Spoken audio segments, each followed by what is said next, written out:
Hi, welcome everyone. I'm so sorry. Hi. I went late on my last panel and I had a Zoom blip where this meeting wasn't coming up for me at all. So thank you so much for your patience and waiting for me. It just didn't come up on my Zoom, and I'm so grateful that we're all here now. So everyone who's waited, my profound apologies and thank you for your patience and in waiting for us to get started. So I really, really appreciate it. It's been great to do these sessions. The worst part has been going overtime on some sessions and trying to keep them short because we get so many just insane discussions going that it's so hard to pull the plug and stop it. So thank you all for being here so much. What I've been trying to encourage people to do, and it's tricky because we all get so excited in discussions, is to have like 1 to 2 minutes to talk about your project, or sometimes people have like a general career question that ends up being super, super inspiring. And we dig into that. Like you were really successful in one area of the industry and now you're going to this, or maybe you're trying, like we had some really cool questions about you're getting your first writer's assistant job, for example. And so if you can describe like the question you have about a particular project or a career question in like 1 to 2 minutes, and because we do have multiple panelists, it gives everyone a little more time to weigh in, and sometimes a discussion comes out of that. That's really awesome. Um, and um, and then sometimes people have done a pitch, which always ends up taking a little bit longer than we all think. Sometimes if your pitch ends up taking a ton of time, I'll just encourage people, and I love this group chat, that we can share feedback in that. We can also connect with some of the panelists if they want to weigh in a little bit more, if you want to share like a website where there's your information. And there have been a lot of cool, I think, little writers group formed in the last couple of days from these small networking sessions and connecting groups. So I encourage everyone also to share your information in the chat if you want to, so we can find you with an email or an Instagram or a website of a project or what have you. So I'll just dive in. I've been asking our industry guests to start by just talking a little bit about yourself, your journey, kind of what led you to what you're working on right now. And I know it's kind of a big season of NDAs, but if there's anything you're super excited on, you're working right now, that you can share with us, that would be awesome. So I'll start with you, Jhamal, if you want to jump in. Yeah, sure. Hi, everybody. I'm Jhamal Robinson. I am in the Los Angeles area, so based in the Hollywood Hills area. If anybody else is nearby, it's great weather outside. And yeah, I'm a physical production executive, formerly Netflix. I actually just left Netflix very recently, and my next stint hasn't been announced yet, so I can't say quite yet. But I am going to another studio in a similar capacity. Yeah, I've worked on my background is really the biggest part of my background has been unscripted, but then I moved over to scripted when I was at Discovery, working with the Oprah Winfrey Network. So I oversaw all 18 networks, and so I oversaw all of Oprah's scripted projects, movies, and whatnot. And then when I went over to Netflix, I worked on, I oversaw film, TV, film series, nonfiction, and comedy. So some of my more recent projects are Dahmer, as some of you may have heard, Enola Holmes, Man of Toronto, Red Notice, and the list kind of goes on and on. So a lot of the things that I've been that I worked on at Netflix are actually just starting to come out on the stream. So yeah, that's my quick and easy background. I love that. I love that you have a background in nonfiction and fiction, because we've been getting a lot of questions about nonfiction sometimes, or sometimes about this really interesting space where it's kind of a blur of nonfiction and fiction. So I'll be excited to direct those Yeah, sure. to you. That's really cool. And Rashaad, do you want to go next and tell us a bit about your journey and what led you to where you are now, and anything you can share you're really excited on that you're working on? Oh, thank you. Yeah, I'm Rashaad Ernesto Green. I started off this journey as an actor many moons ago. After coming into the industry and realizing that there weren't many stories that were being written and directed by people who looked like me, at least at the time, I felt like I needed to get behind the camera in order to tell the stories that I wanted to see on screen. So I went back to film school, which was a second master's and a lot of school and a lot of student debt. And my first feature was in 2011. It was called Gun Hill Road. It came out at Sundance, and it opened up the door to a career in television, which I had for about 6 or 7 years before deciding to make my second feature called Premature, which opened in Sundance in 2019 and was distributed by IFC in 2020.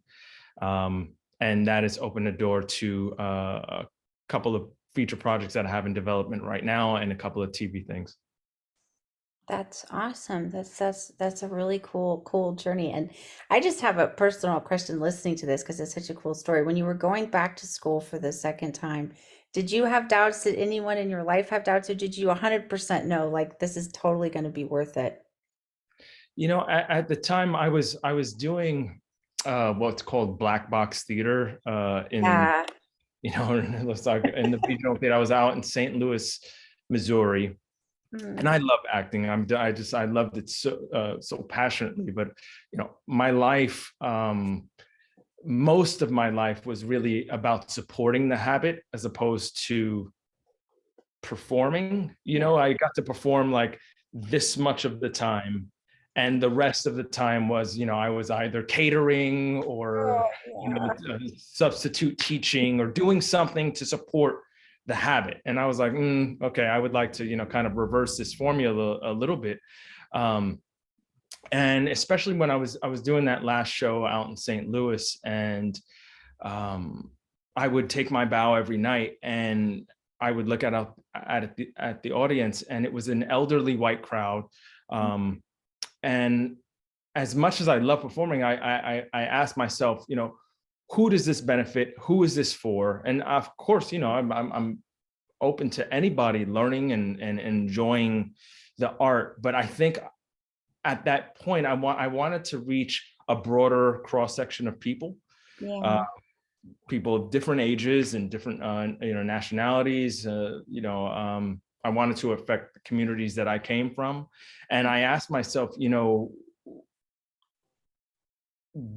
do we actually, you know, are we excluded from this, you know, this art form, you know, because of, you know, whether it's ticket prices or, you know, or exposure, and where do we go to see our stories? Where do we go to see, you know, our communities represented on you know, in art?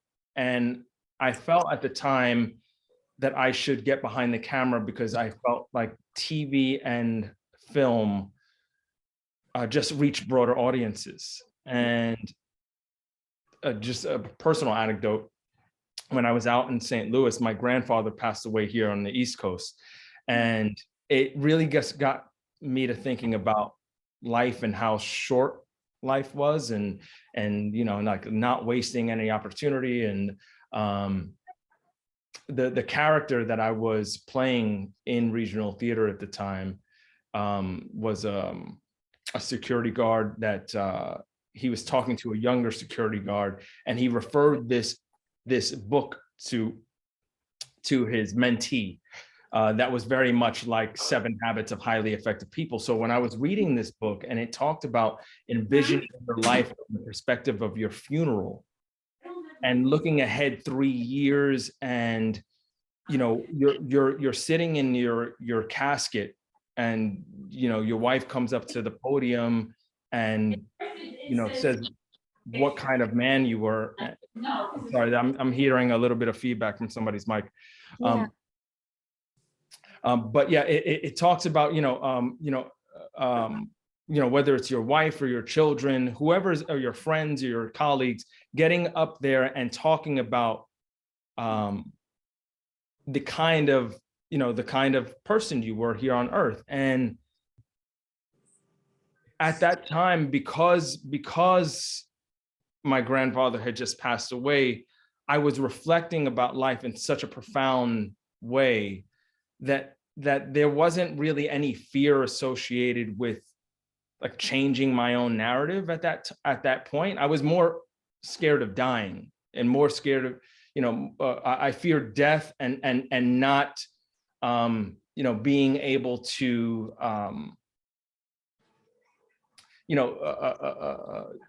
do what I came on earth to do. So,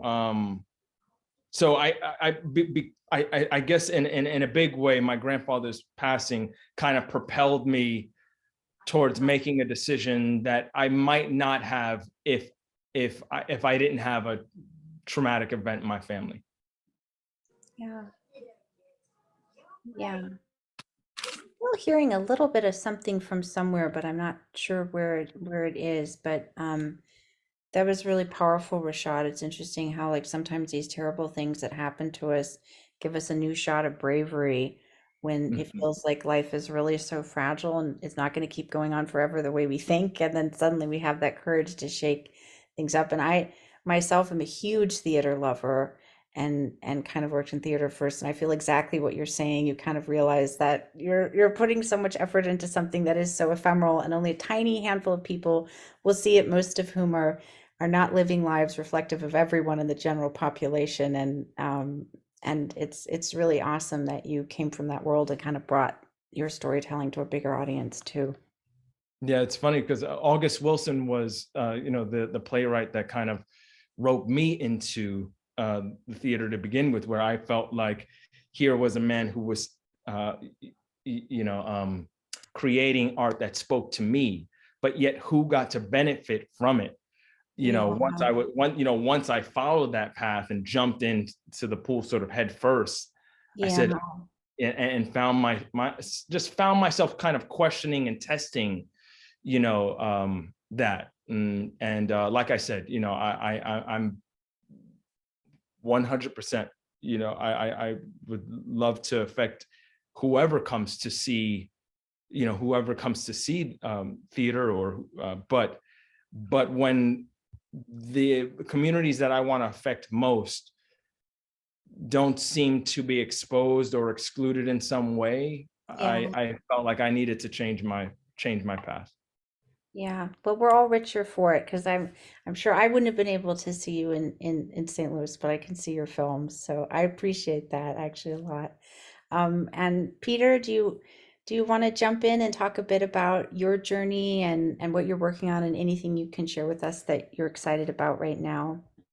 Well, am coming at this from probably a vastly different angle. I'm an independent filmmaker, so I made a movie it was released in late 2019, 2020 called Sunday Girl, which is a micro budget feature. And then I co-wrote a film called Presence that is coming out. It's actually coming out today on VOD. And that's through XYZ Films. Oh, awesome. Congratulations. Thank you. Thank you. So that's one side of things. And then also I co-own a movie theater, which is the Lumière Music Hall in Beverly Hills. And it's an indie movie theater. So I kind of have like a sort of overarching, perspective of the industry, seeing it from mainly almost exclusively the indie side of things, but very much seeing how that carries through. So yeah, and I think just in terms of things I'm excited about, I think the thing is that, I like to say that if I hated movies, I'd hate my life because, like I try to watch a movie a day. I'm always dealing with booking new movies or, you know what I mean? Working on either post-production, pre-production, production, just anything I can do, helping people. I own a lot of film equipment. So like, that's another part of the industry world that I deal with. So yeah, I try to keep a part of everything. And I love film. I'm trying to get a script done. We thought we were going to finish it really quickly. It's been a slog, but we're still really into it. My writing partner and I. So yeah, it's just I love film and I love thinking about it and talking about it and dealing with it every day. It is really inspiring. I think it's been great. The really terrible thing of both screening for this film festivals I've done this year and moderating these panels. Is just screening was so hard because I saw so many good movies and I wasn't prepared for it. And I know I could only, I was supposed to recommend a couple, but I'm like, this is amazing. These are so many good films. And then also just to, moderating these panels has been tricky because, I'm really bad at cutting people off and keeping us to time because we have the best discussions. And what's beautiful about it is that love of film that comes up that can get lost in the day-to-day grind of all the machinations and all the struggles and all the bureaucracies and just connecting through this festival, even digitally, with people who love film so much and live and breathe that inspiration, that storytelling has been a really beautiful thing. Just hard to limit time-wise because I wish I could sit in these sessions all day and have them go all day. It's just wonderful to listen to everyone. So Jhamal pointed out he's a fan of the Lumière, so thank you for oh my coming to gosh, yay! Yeah, I've been there before. It's really nice place you have. Yeah, great place. And that has afforded me the opportunity to because we have big studios that book with us. We have just people who come in off the street who book with us. So I see the whole gamut of people who have made movies. I've had a few things shoot there. That's how I know it. Well, yeah, we actually, it's funny. This is the crazy thing about the industry and living in Los Angeles and the way it is. We recently had a situation where Beverly Hills Cop 4 shut down the street. That was mine. Sorry. No, they were extremely nice to us. They were really great about it. Good. That's a good thing. They gave us some money. We were like, we didn't even ask for it. They kept telling us, oh, well, we're going to be doing this and this and this. And we're like, okay. And they're like, here's more money. That's sounds like Netflix. Yes, exactly. Sounds like us. Yeah. So no, that I only started. I took over the Lumière from Laemmle, which is a local chain, and Laemmle ran the music hall from 1974 to 2019. So the education of dealing with movie theater exhibition has been crazy. Yeah. Wow. Yeah, because obviously, like, indie movie houses and art house movie theaters, like that one, which I've been to quite a few times, is not quite, but is a little closer to what, Rashaad was talking about with theater. It is a labor of love. It is, these beautiful art house indie theaters are, I think, so essential to our whole cultural conversation and to indie film and to finding and to that whole process of discovering something you didn't know existed when you walk upon it. But of course, especially during the pandemic, it has been like, I just think, a heroic effort to keep them going because there's nothing like them on earth. I had a very insane, because we opened right before the pandemic. So we were open 3 months and then we got shut down for a year.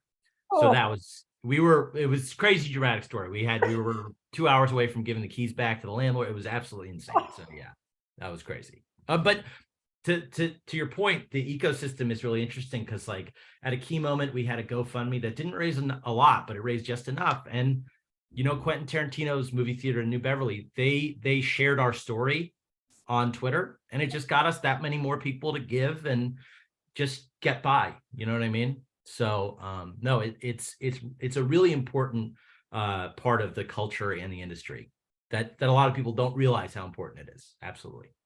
Yeah, it is. That just that physical exhibition space, that kind of curation and hall to share both large stories and small stories and that kind of tool of discovery when it can be so overwhelming to find something online, but you can look at what's playing at a local small theater and discover a true gem you'd never find. It's just magic. So thank you for sticking it through what I can only imagine was an insane period. And where is your theater located? My theater's in Beverly Hills. It's on Wilshire and Doheny, right in the heart of Beverly Hills. Yeah, we're very not Beverly Hills, despite being in the middle of Beverly Hills. Yes, it's always been just a wonderful indie theater with just a real loveliness. Like, it's a small, classic, small art house theater, and there's just something beautiful about that in this day and age. It's there's something about indie theaters, I just think, that are this vessel for magic, for finding something that connects with you never even knew existed, and just being in that space is really precious. And it is true. It's not Beverly Hills at all. It feels very arty, and it's wonderful. Thank you. Appreciate it. Wonderful.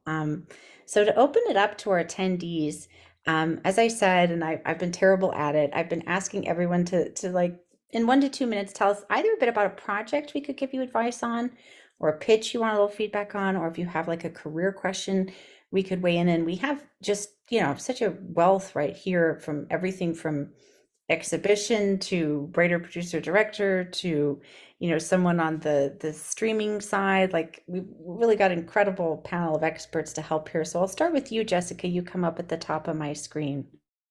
Hey, everyone. Thank you so much to our hostess and Rashaad and Jhamal and Peter. I was really moved, especially your career path and wanting to tell a story that you wanted to tell.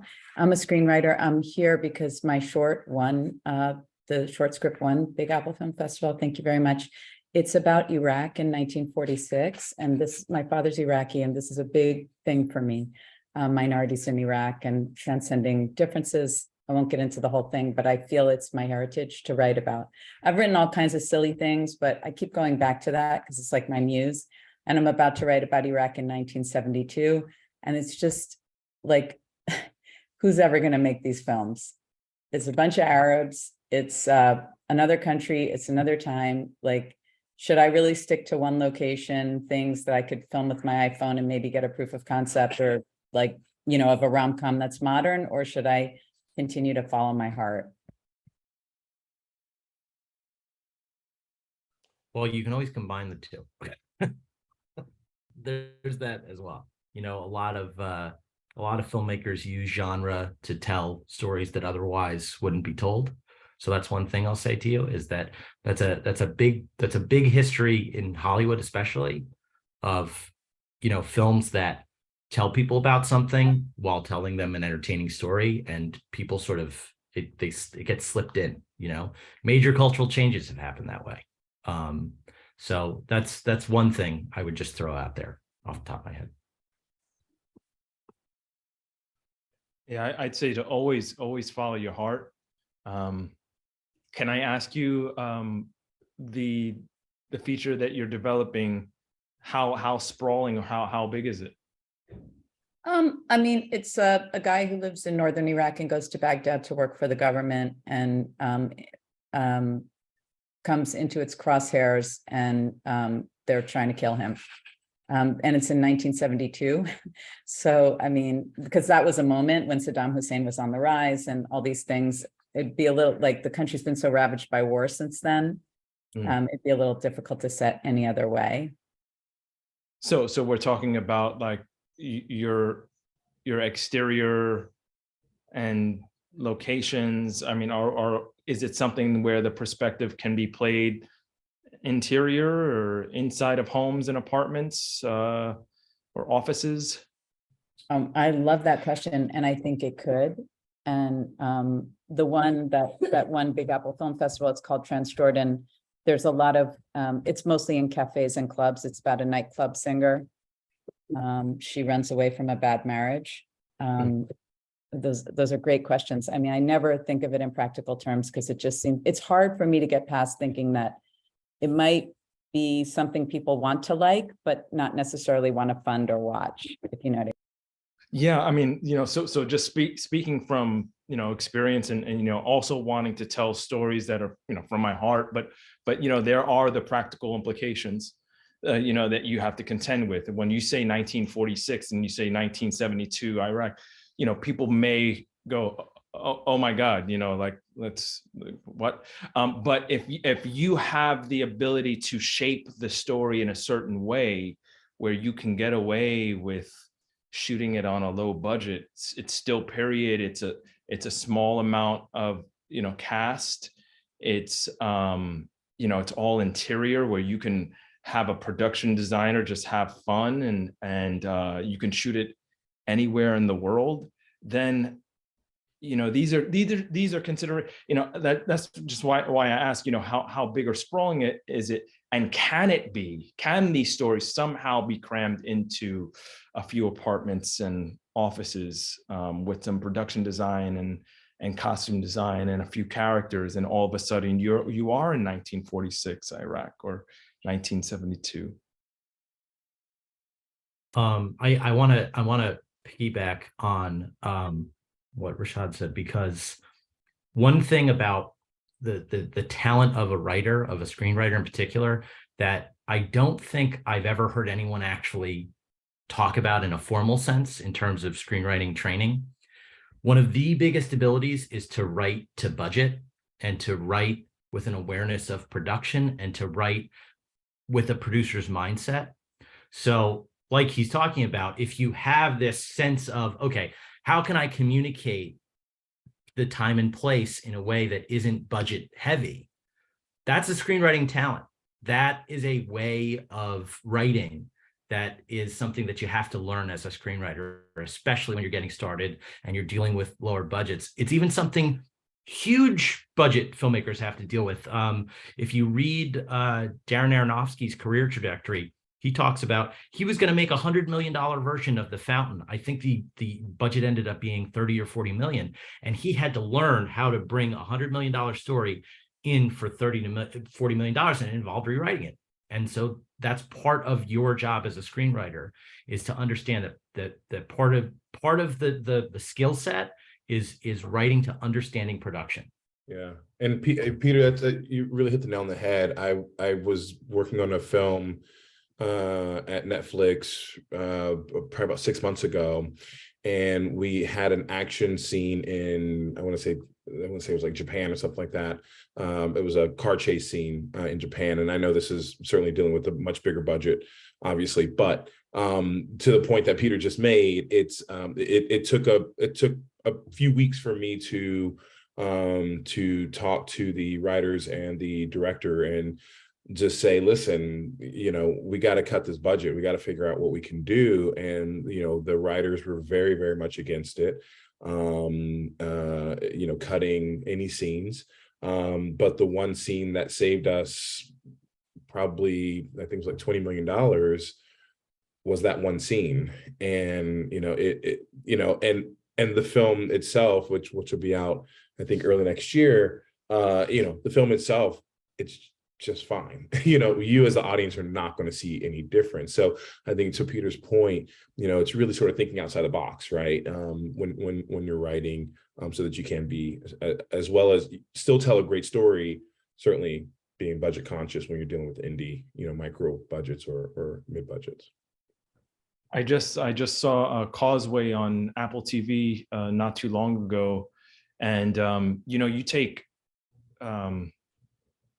what is this, the Jennifer Lawrence and Brian Tyree Henry out of that film, and you can possibly make that for between $50,000 and $80,000. Like, it's two people really talking in rooms, cars, and backyards. Mm-hmm. I mean, and she tells a story about.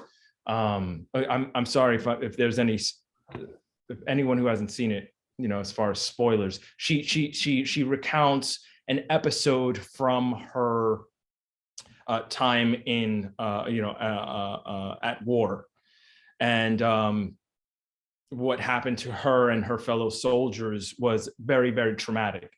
Now, I can imagine, and I have no idea what the history of that script was, but if that scene were illustrated or written into the script, to show, the war and its full effect on her, obviously that film would now be, $30 million.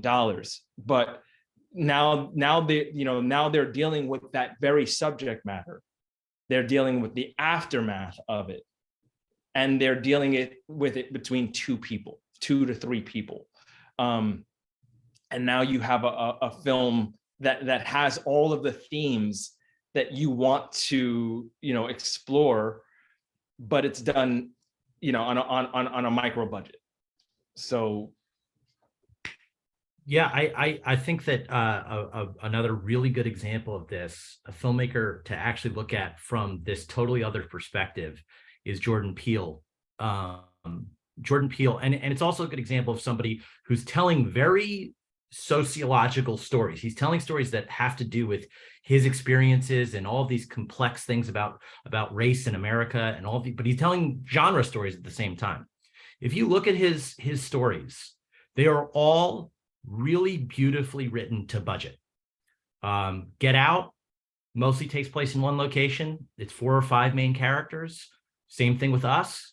Nope is effects heavy, but he has a little bit more budget these days. But at the same time, it's mainly one location, 4 or 5 people. So, you know, looking at movies from the and seeing the ambition that filmmakers can get away with, is really important to telling your own story and understanding how you can possibly tell your own story on a very limited budget.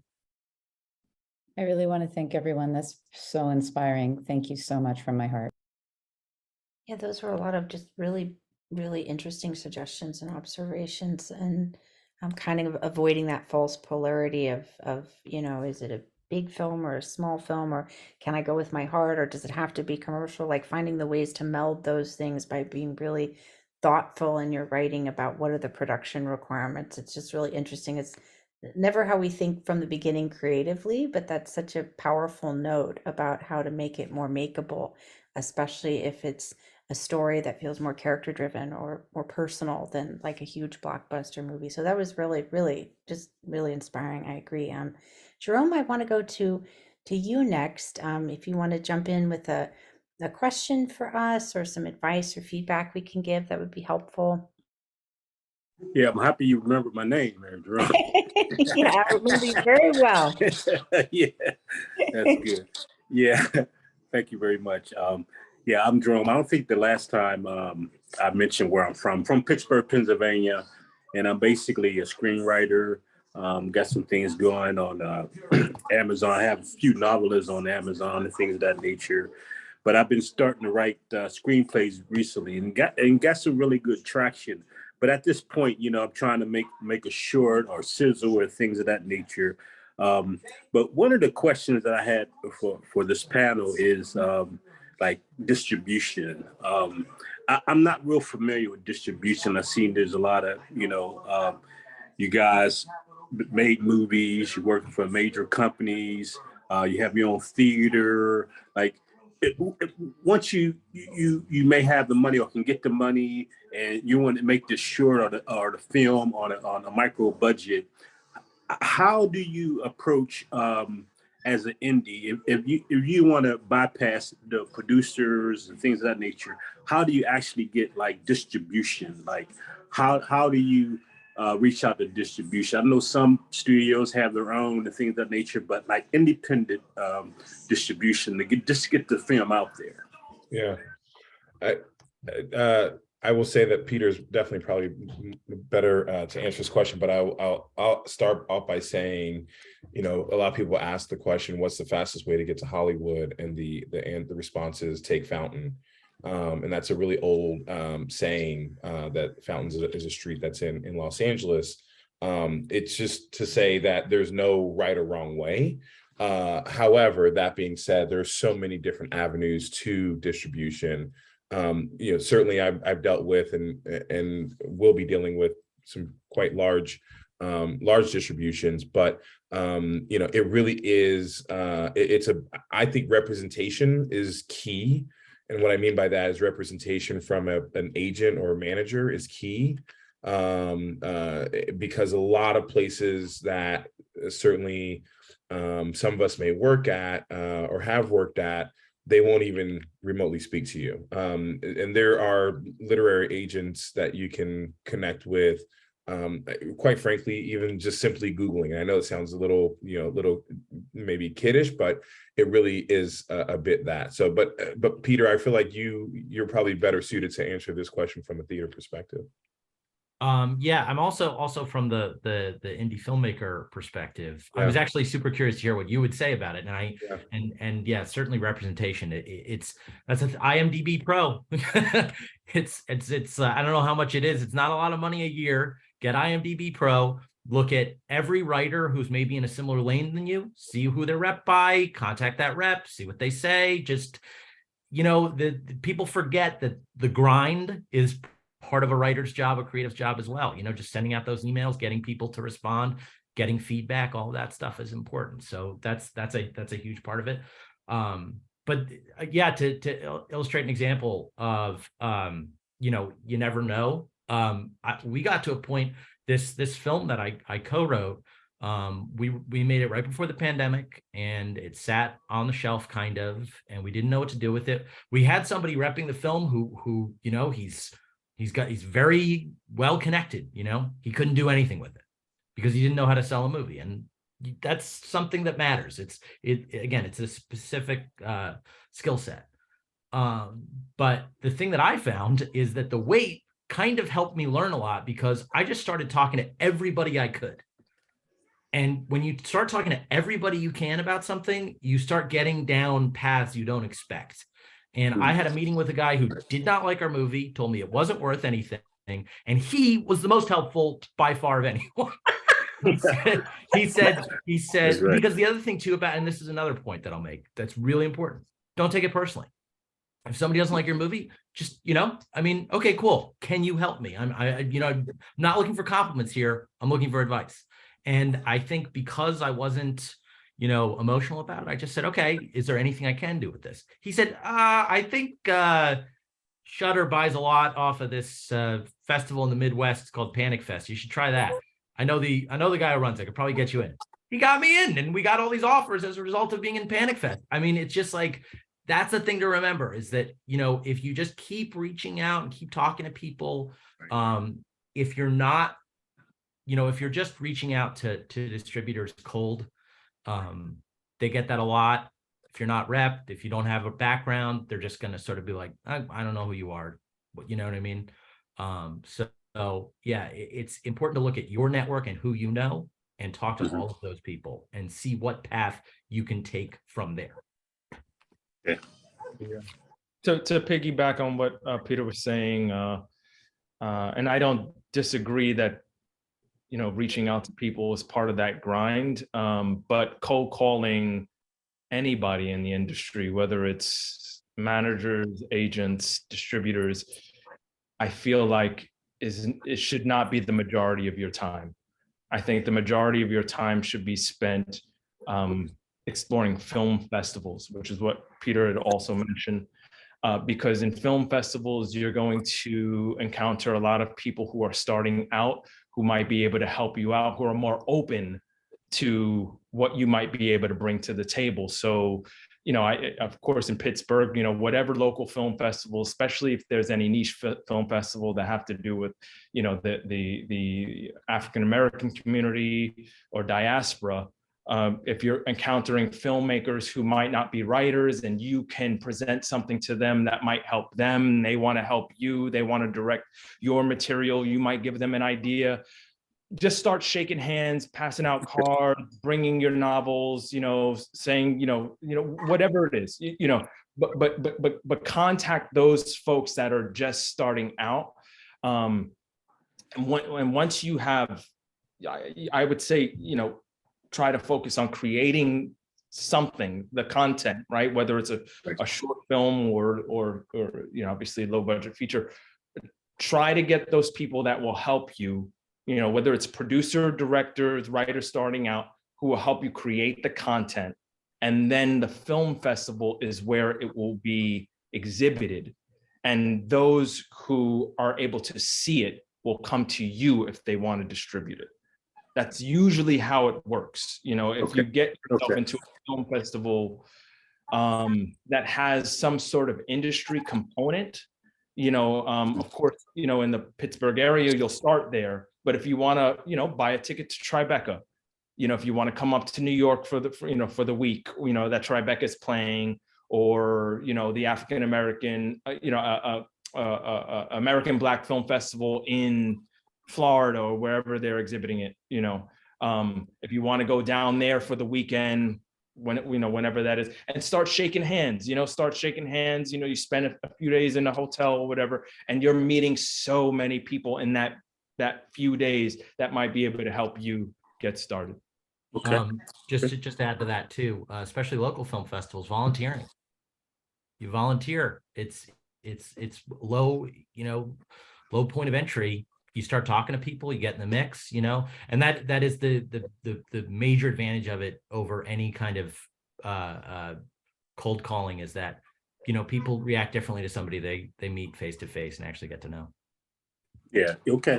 That's great. It seems like the majority of it, even in the last panel, mentioned like film festivals, getting some content together. So it seemed like a cohesive thought of how to get to where you want to go, shake hands, and get content together. Not just the writing, but also the film, the shorts, or micro budget feature. So okay, that's good. I appreciate you guys. I really do. It really goes back to who you know, right? The who you know, Okay. it matters. Yeah.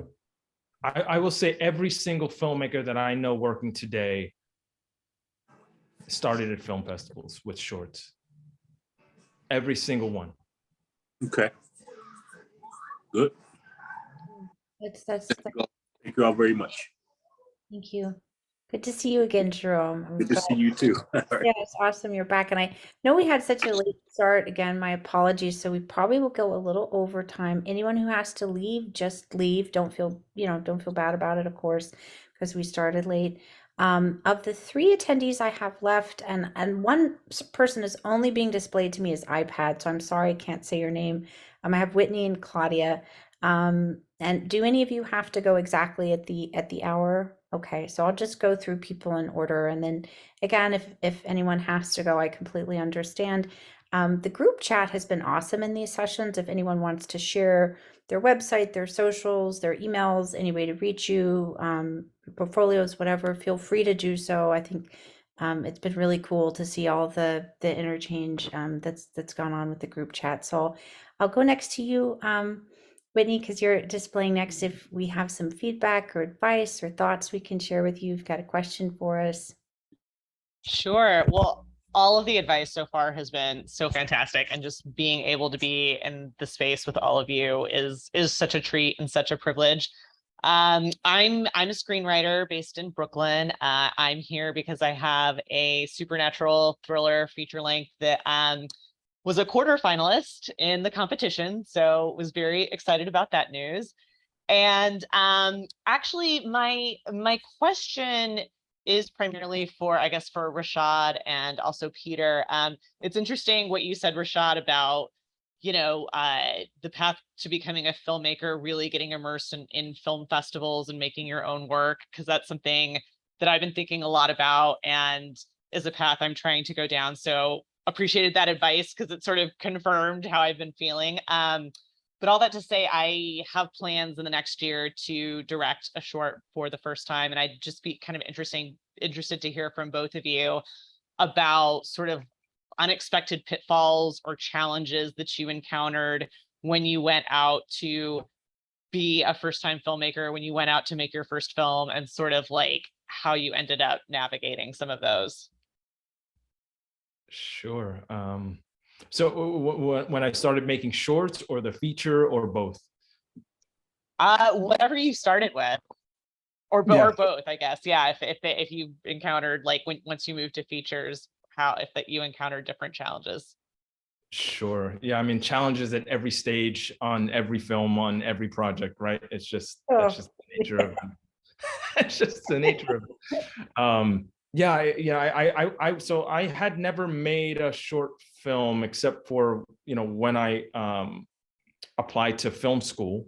Then I went out and I made my first shorts in order to apply for school. And I didn't know what I was doing. I was just pointing the camera at my family and telling them to speak lines. But when I got to film school and started to learn the basics of, lighting, sound, etc., I think it would really help, if you don't have a background, to hire people who have some sort of set experience who can help you, or take a workshop or take a class. Of course, you can just take your iPhone and just, kind of wing it, but having a little bit of knowledge about, making it look good and polished might help, so I went to film school and started making the shorts, and I mean, you name it as far as challenges, whether it was long days and not having, coffee or bagels, ready for my crew in the morning, or, I don't know, having too many shots, or shots of stuff that didn't have anything to do with the story, or, not having the right permits, or,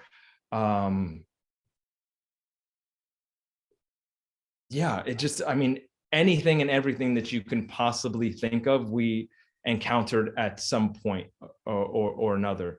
When I made my first feature, this was a low budget feature in New York with actors who had been in many films and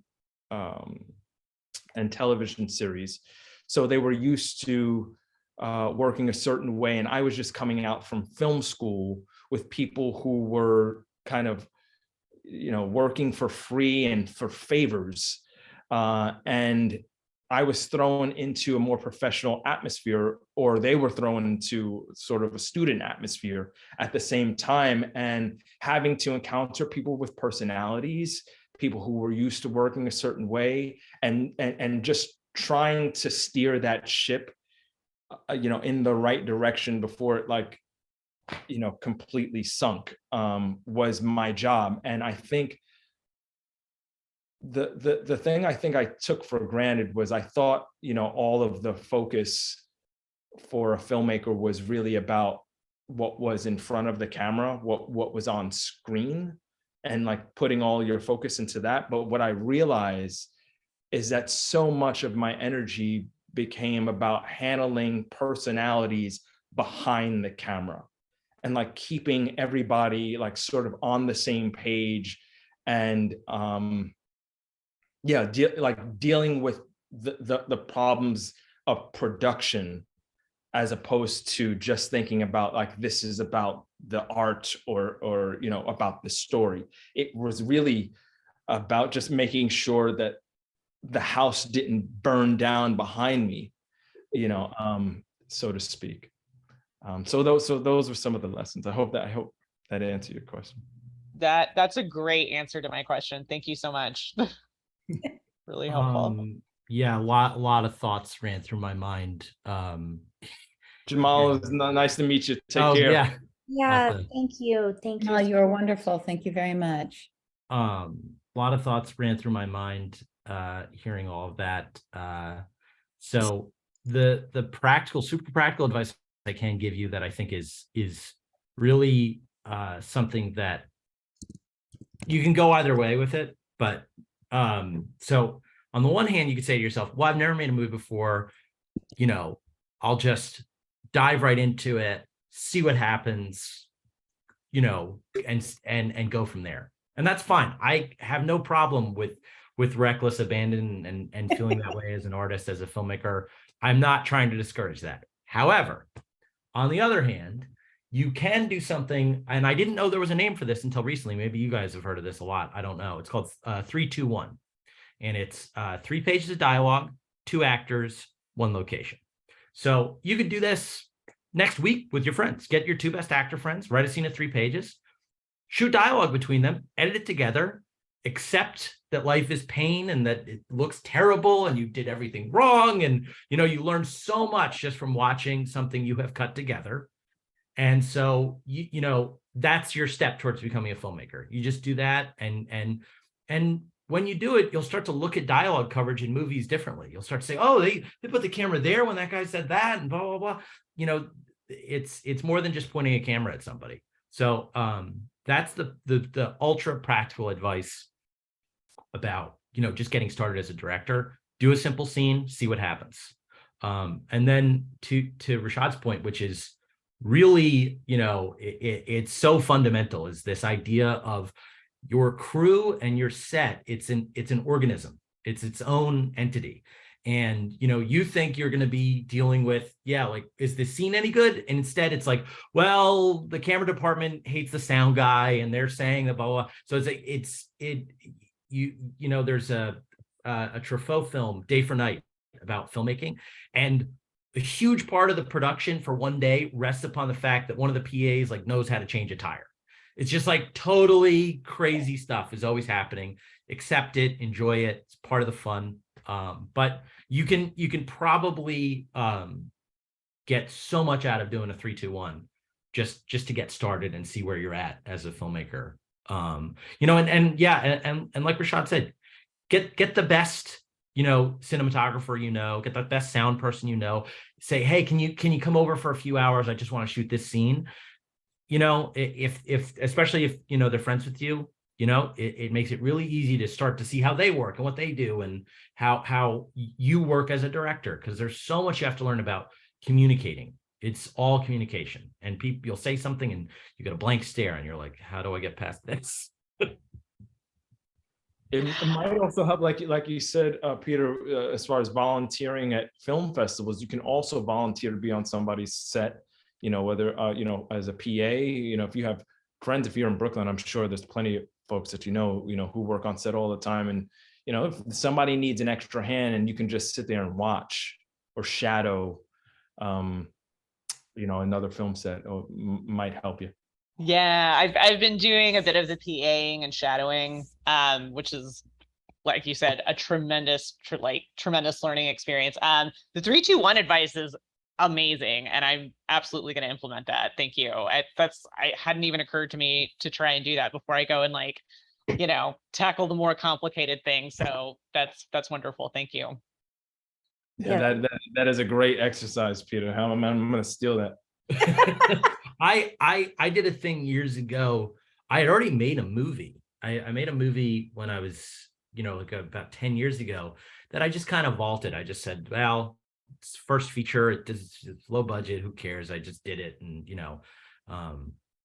I learned a ton, obviously. But then I started doing a thing where my friends and I all got together and got basic lighting, camera, sound gear.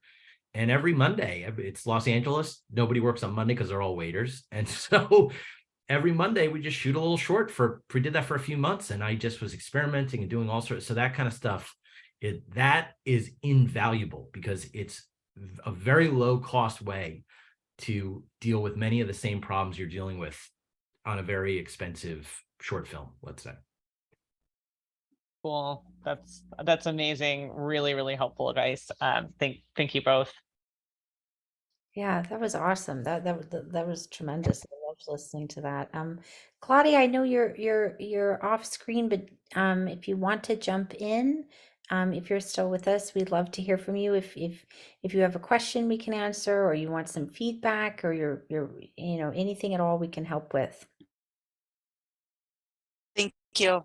Hi, everybody. My name is Claudia Sanchez. I live in Miami, Florida, and I'm from Lima, Peru. And now I'm in Mexico. We are working in a post-production of a documentary that I'm working on. So the documentary, it's about transgender women in Mexico. We have 3 stories that we have been interviewing for over 5 years, how the stories have been developed, and in how these 3 transgender women have overcome all the obstacles for being transgender, meaning Mexico, about the discrimination, how they defeated the world to become who they are, and how they created opportunities for themselves to become who they are and to be successful in their careers. So we are in the stage of the post-production. And this is an independent film. I started doing it myself, and then as the documentary have been developed, we have hire a crew, editors, and so on. So my question is, because we're kind of nervous that we're about to finish the film now, it's how can we make it to a film festival? Pretty much, that's the first question. What does it take a film to be classified to a film festival, especially for documentaries, and also what is after? I believe that first is the film festival, and then we can throw the question about distribution, right? But the main question is, how can I make it to a film festival? Because we're kind of like worried about the audio and the music and the color correction and this and that. So I would like to hear some advice. Thank you. Peter, would you like to take it? Well, I mean, the thing that leaps to my mind immediately, that's really just the key thing here, is that, you know, there's an ironic thing about a story about trans rights, which is that in the world, there's a struggle. In film, it's very much something people are eager for. So I think you have an advantage in your subject matter that you can really, you know, really use the subject matter as the key driver of your push to get into a film festival. Because so many of these festivals, that's exactly what they're looking for. They're looking for stories about that subject in particular. So and you want to contact all of the organizations, all of the big nonprofit organizations, to tell them that you're telling the story and that, you know, you want to get the word out, and go through the process with the subject matter is the first thing that leaps to my mind. I think you could probably get very far just on that alone. The irony of your statement does not escape me. With my first feature, Gun Hill Road, has a trans teen in it, and this is going back to 2011. You know, to imply that it's marketable now, it's like, wow. Well, it's interesting though. It's a question of I don't even know necessarily how marketable the subject matter is on a sort of like a public viewing sense. I don't know. It's sort of untested in that sense. But within the film industry, it's incredibly marketable. That's the irony of it, is Absolutely. that, you know, within the film festival circuit, all of those places, I think you'll get a lot of people who are very eager to hear those stories. We've got characters that, you know, that are being explored now on television, on almost every network. There's Pose, there's Transparent. I mean, it really has blossomed into, like you said, you know, people do want to talk about these things now. So yeah, I agree with Peter. You won't have any trouble as far as people being interested in the subject matter. As far as you know, technically, you're going to want to get as you know, as good a sound as you can, you know, so that when it is time, you want to show your best work. You want to show something that's polished, that's well edited, that has good sound. You know, obviously you can tell them, you know, if you're submitting a rough cut, hey, we're working on these, you know, aspects of the film, please forgive, you know, it doesn't have its finished music or whatever, but you want to give as good a representation of your film as you possibly can. So that, you know, they don't pass you up because it's not, you know, put together. But, you know, go ahead, Peter. Oh, well, I was just going to say to that point, that can mean more fundraising, and that can mean more time. Do not be afraid of that. Do not be afraid of the idea that you might have to raise more money and take more time. And like I said about contacting those organizations, those nonprofits, you know, that could be in their budget very easily to help you make your film technically that much better, because they have a vested interest in telling these stories. So I just that was a quick aside. Yeah, those are great thoughts. And also I, you know, we pretty much have to move right on, but just to throw out that there are a lot of labs Obviously the big ones like Sundance, but also Film Independent, and lots of small grants for finishing documentaries. You can already show them footage, say you've been working on it all these years. You just need this little money to get you over the hump, polishing the sound and Right, you know, and I think a lot of people might help with that. right. IFP, Tribeca as well. Yeah. Just one more question, and actually it's a comment. I reach out to a nonprofit organization like AHF, for example, and local organizations who actually have helped me to fund the film over these years. And I have a particular question about the music for film documentaries, because that's the actually tomorrow I have to sit down with the sound engineering for the music editing, and how for a film documentary, is it necessary to have a lot of music, or to have just where we consider to add some music to maybe reinforce the story, or what do you think? Because for series and movies, we see a lot of music, right, in scenes. What is your comment about music in film documentaries? I think that's Music should never entirely up stop. to the I'm voice. just kidding. What's that? I said the music should never stop. Yeah, just blanket Just of music. wall to wall. Yeah.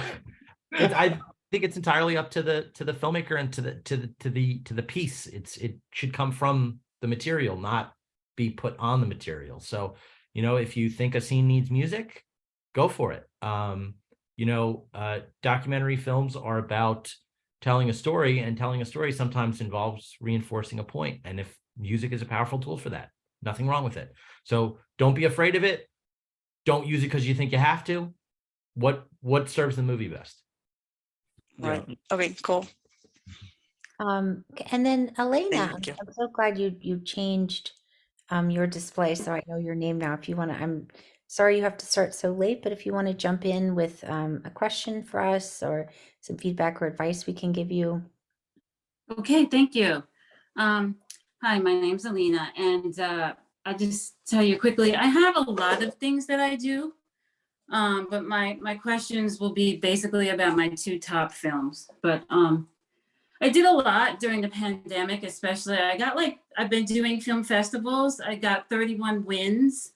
I have a feature. I have 4 documentaries. I do music videos. I have like 24 music videos. I write my own rap songs and I rap them and I put them in my music videos. I have a screenplay and a treatment that are Black sci-fi. And basically, like now I've been doing good at the film festivals. One of my my feature is Workout Around the World. Read the log line. From French gyms to Mumbai to American living rooms to Caribbean islands, we see an explosion of physiques, including a celebrity chef, as he treks the world facing food versus fitness. And that's my feature. And then my other top documentary is Around the World with Chef Devin. He's a celebrity chef in Canada. And that's, you know, that's about food and travel, and that's won 10 awards. So, you know, I haven't physically been to the festivals. Most of the festivals have been online because of the pandemic.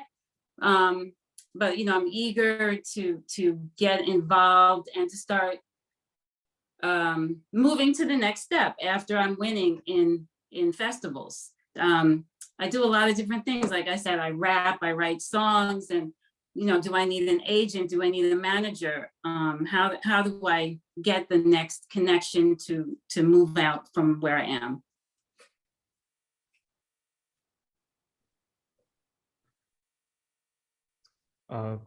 I guess I can jump in. Oh, sorry. I was muted. No, go for it, Rashaad. Oh, go ahead, Peter. Oh, yeah.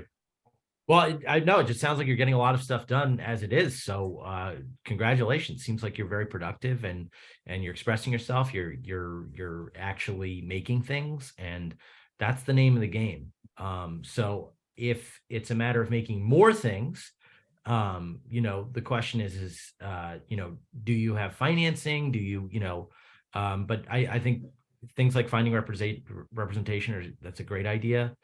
You should probably email Jhamal. To be honest, he has a lot of experience. Netflix, part of their bread and butter is cooking shows and food and travel is a huge part of what they do. He might have some great ideas about how to work with the material you have, for sure. Oh, okay, great. Does Jhamal have his email in the chat? He does, yes. He does, okay. Yes. I mean, yeah, like Peter said, sounds like you're very, very proactive. I would just, follow up with the folks that you've met through these festivals so far. And if you can go to the physical festivals, that always helps, to meet people face to face. So you can continue to make those connections and exhibit your films to folks who might be interested in, working with you. Mm-hmm, mm-hmm. What are your concrete goals in terms of, I guess maybe I got lost here. I was interested in the subject matter, so it's good kind of getting lost. But what are your concrete goals about the work you've done? What is something you want to happen next? What is, does that question make sense? Yeah.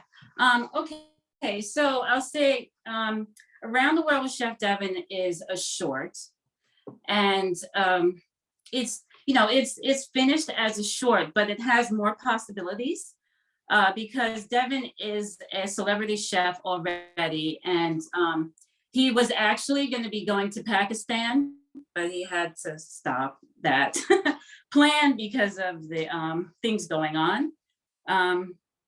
And there's another country he's been to, Guyana. So, we would like to add on to it, and other countries. And because Devin is on TV, there's, he's kind of like Bourdain in a way, with the traveling and the food. And so he's kind of like the next Anthony Bourdain, maybe. You could say he has that possibility. What's his last name? Raj Kumar. RAJKUMAR.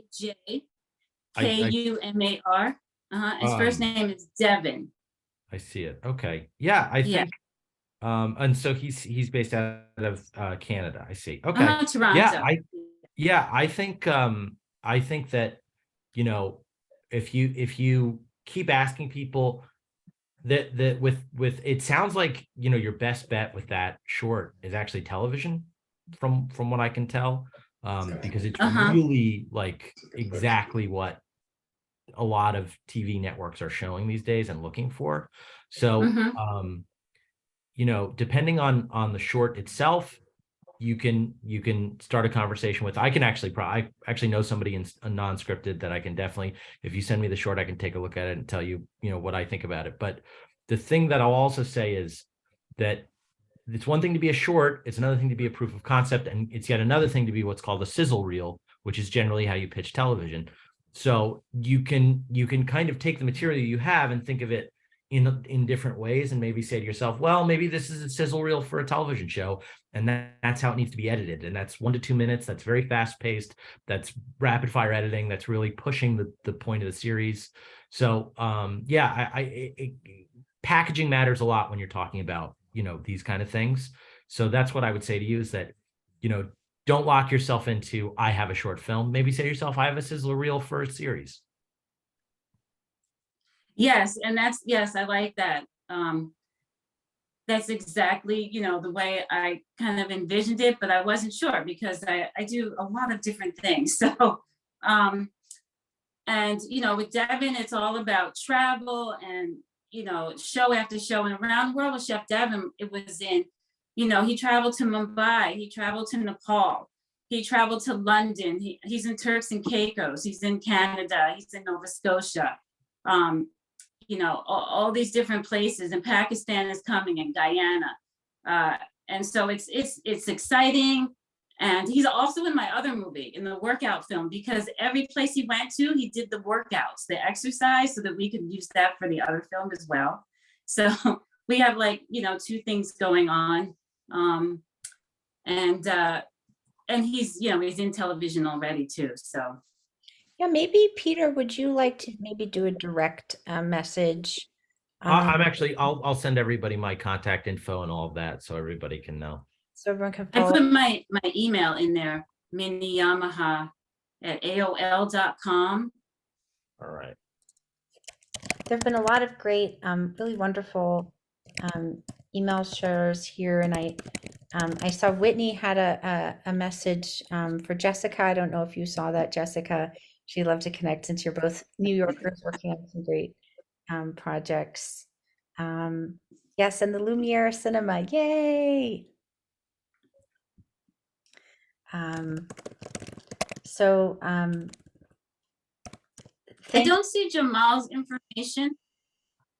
It is up there if you scroll up. He did share his email with everybody. Oh, okay, thank you. Yes.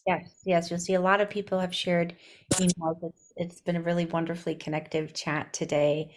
And I want to thank you all again for your patience with me and starting so late. Thank you so much for waiting for me. This is, you know, there've been so many great small group sessions in the last couple of days. This has been one of my personal favorites. Just so much inspiration, so many great ideas, so many great heartfelt stories, and people coming with different projects and perspectives, and our wonderful panelists. I'm sorry to see Jhamal go, but he was terrific, and Rashaad and Peter. Thank you all for being so generous and sharing and creating this space with us today. Thank you. You're very welcome. Thank you, everyone. I'm going to try to get everybody's email before it closes down. Yes, So I'll give you a little extra second for anyone who wants to do some screenshots or copy paste. There have been so many great emails exchanged today, and projects and websites and things happening. It's been really inspiring to see it all. The little 3 dots at the bottom, you can save chat. Aha. Oh, beautiful. Aha. Oh wait, let me find it. Take care. Nice to meet everybody. Thank you very much, Rashaad. I'm a huge fan of your Rashaad. film. Bye. Thank you. Thank All right, you. guys. Thank you so much. Thank you. Yes, thank you all so much. Thank you. Have a good one. Bye. Thank Bye-bye. you. Thank you all. Bye.